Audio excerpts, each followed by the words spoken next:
자리 바꿔.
Merasa harus membersihkan namanya, Kwon Yo pun membuat rencana untuk kabur dari penjara.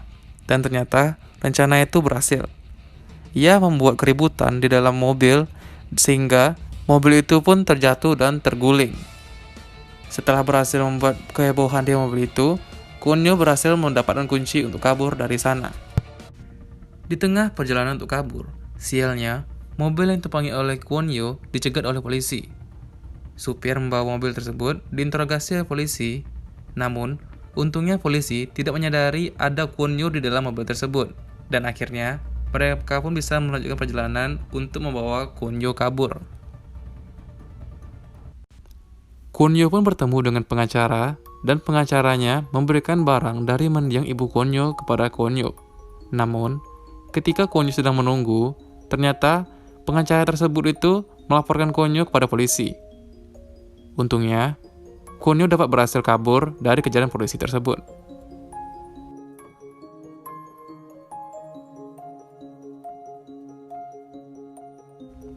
Akan tetapi, untungnya ada teman Kwon Yo yang memberi bantuan kepada Kwon Yo. Temannya itu adalah teman game Kwon Yo bernama Yowol, yang diperankan oleh Sim Eun Kyung.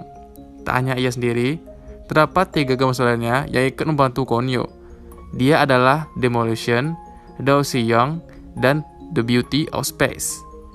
By the way, ini adalah nama-nama mereka di dunia game. Mereka pun mulai menyelidiki kasus Kwon Yo. Mereka melihat CCTV dulu yang merekam pembunuhan pada malam itu. Dan mereka menemukan truk mencurigakan. Lalu, dengan kemampuan Yowol, mereka menemukan keberadaan truk tersebut. Kwon Yo dan Demolition menemukan truk tersebut berada di suatu tempat yang merupakan tempat penampungan mobil-mobil bekas yang tidak terpakai lagi. Tak lama berselang, keluarlah 2 orang berjas hitam yang ingin pergi dari tempat tersebut. Kwon Yo yang penasaran langsung mengikuti mereka. Ketika sedang menyelidiki tempat tersebut, ia kaget karena menemukan bahwa rumah tersebut sepertinya terdapat kasus pembunuhan. Orang-orang tadi rupanya bertugas untuk membersihkan rumah itu dari segala bukti-bukti yang ada seperti noda, darah-darah, dan barang-barang bukti lainnya. Mereka juga menghilangkan barang-barang bukti tersebut, tanpa tersisa satupun. Kembali ke lokasi penemuan truk tadi, terlihat 2 orang mengangkat koper ke dalam truk dan juga mereka mengganti stiker truk tersebut. Tanpa pikir panjang, Demolition pun mengabari Kwon Yo untuk segera kembali dan menyelidiki kemana arah truk itu pergi. Scene berlanjut di rumah target. Di tengah penyelidikan, Kwon Yo dan kawan-kawannya mengamati apa saja yang dilakukan oleh mereka, mulai dari menjadikan lilin untuk memakan mayat, menempelkan foto-foto korban dengan wanita yang akan dituduh membunuh, sampai menebar bukti-bukti DNA lainnya. Tanpa disangka-sangka, penyelidikan Kwon Yo dan teman-temannya rupanya telah diamati oleh kamera pengintai. Dan di balik kamera pengintai tersebut, terdapat tokoh di balik semua kejadian itu. Kalian pasti menyadarinya kan? Ya, dia adalah Moon Chun-sang, yang tak lain adalah pengacara dari Kwon Yo.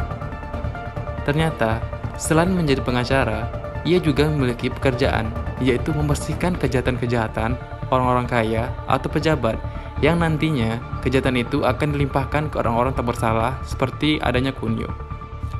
Dengan komputer canggihnya, ia dapat mencari target-target mana saja yang dapat ia jadikan sebagai orang yang dipersalahkan.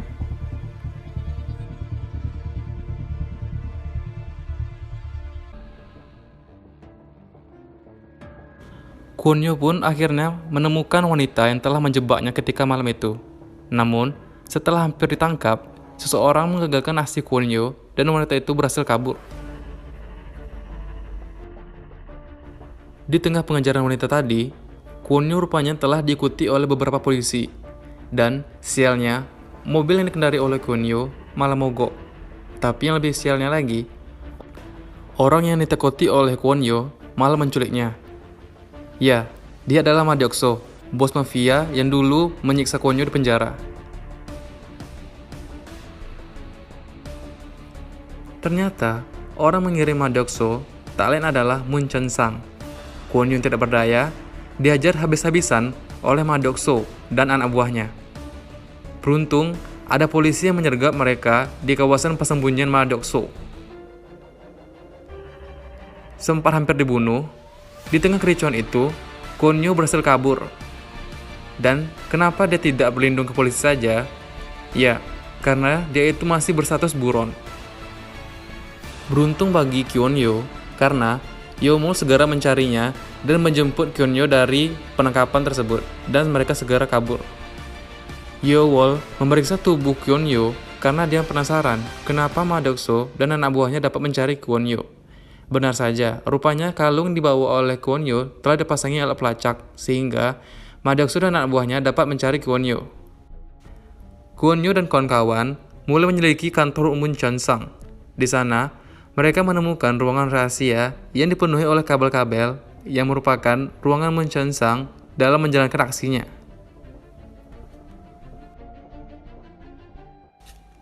Kunio dan kawan-kawannya mulai menyusun rencana untuk menangkap Mun Chensang. Pertama, mereka akan mengganggu pekerjaan anak-anak buah Mun Chensang dengan meledakkan mobil berisi barang-barang bukti palsu dan sebuah lab tempat pembuatan barang-barang bukti palsu tersebut. Merasa kejahatannya telah terbongkar, Mun Chensang pun kabur ke ruangan rahasianya.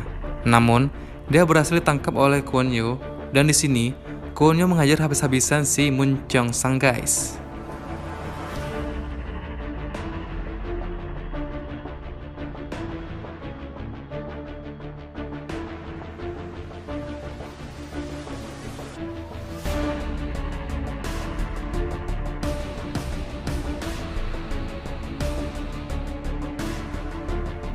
Kunio pun akhirnya membuka komputer milik Mun Chensang dan ia mulai mencari bukti-bukti yang mana bisa membuktikan dia tidak bersalah.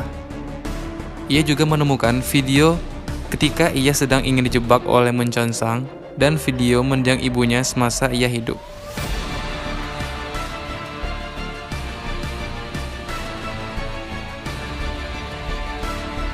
Saat lanjut memukuli Mun Chensang lagi, Kunio mendapat panggilan yang mengatakan teman-temannya dalam bahaya. Rupanya, Madokso dan anak buahnya menemukan tempat persembunyian Kunio dan kawan-kawannya.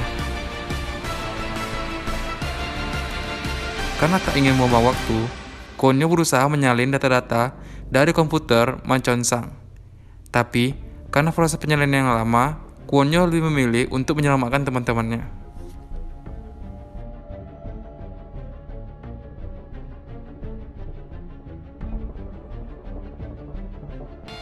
Nah, epicnya di sini guys, Kunio berhasil menghajar anak buah Madokso walau dalam keadaan gelap. Dia melemparkan beras ke sekitarnya dan mengidentifikasi keberadaan anak buah dari Madokso. Dari suara beras tersebut, ketika menyentuh badan anak buah Madokso, ia langsung menghajar seluruh anak buah Madokso. Setelah berhasil menyamakan teman-temannya, Kunio dan kawan-kawan kabur dan menjalankan aksi mereka selanjutnya. Tapi guys, singkat cerita, Kunio dan kawan-kawannya malah tertangkap. Mun Chensang merasa sangat senang, namun ia kaget kenapa tiba-tiba Layar yang gunakan selama ini tiba-tiba bermasalah. Beberapa saat, Mun Chonsang berusaha untuk memperbaiki komputer itu. Namun, tetap saja tidak bisa. Ia pun menyadari bahwa alat yang disambung oleh Kunyo belum ia lepas. Tragisnya, data-data yang dimiliki oleh Mun Chonsang pun raib seketika.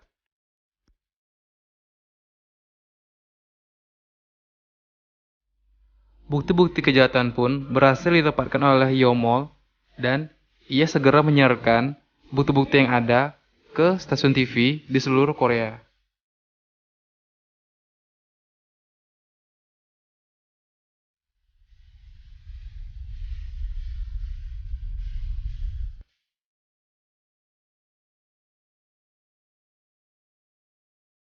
Mun Chonsang yang menyadari bahwa semua bukti-bukti yang dia punya telah tersebar ke seluruh Korea dan dia akan segera ditangkap, mencoba melarikan diri dengan mobil. Namun, untungnya mobil tersebut telah disabotase oleh seseorang dan akhirnya Mun Chonsang pun tertangkap.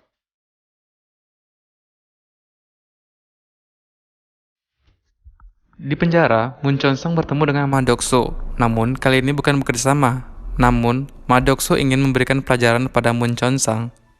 Iya, seperti yang didapat oleh Kyonyo dulu. Mampus lo om. Ya, akhirnya cerita berakhir bahagia untuk Kunyo dan teman-temannya. Oke guys, terima kasih buat kalian yang telah menonton cerita ini sampai habis. Kalau kalian suka, silahkan like, komen, dan subscribe agar kalian tidak ketinggalan video-video berikutnya.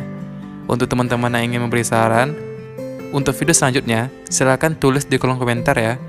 See you on next video, stay healthy, bye-bye.